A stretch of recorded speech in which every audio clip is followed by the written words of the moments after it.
त्वरित मंजूर झालाच पाहिजे। 2026 साठी पीक विमा योजनेतले 4 ट्रिगर पूर्ववत चालू झालेच पाहिजे।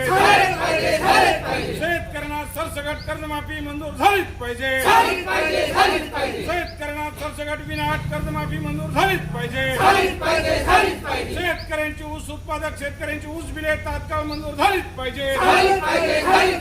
आमदार संजय गायकवाड याच्यावर कायदेशीर कारवाई झालीच पाहिजे।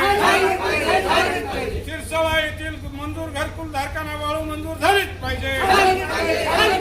कोण म्हणते देणार नाही? कोण म्हणते देणार नाही? शिरसोळ्याच्या घरकुल बीड जिल्ह्यातल्या वेगवेगळ्या कार्यालयावरती किसान सभेच्या वतीनं निदर्शनाचं आयोजन करण्यात आलेलं आहे। त्याचाच भाग म्हणून परळीच्या उपजिल्हाधिकारी कार्यालयावरती ही निदर्शनं संपन्न होत आहेत। यामधली मुख्य मागणी ज्या अतिवृष्टीच्या पार्श्वभूमीवरती माननीय मुख्यमंत्र्यांनी घोषित केलेल्या पीक विम्याच्या रकमा ताबडतोब शेतकऱ्यांच्या खात्यावरती जमा करा।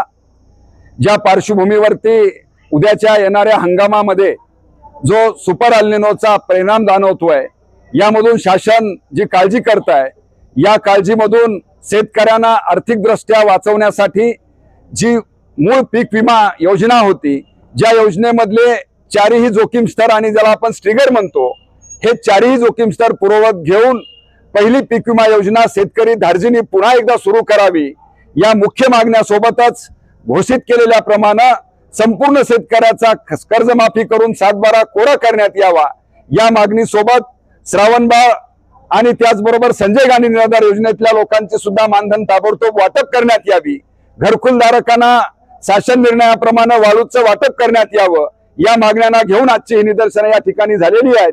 याचा योग्य विचार या सरकारने करावा अशी मागणी यामधून किसान सभा करते आहे। धन्यवाद।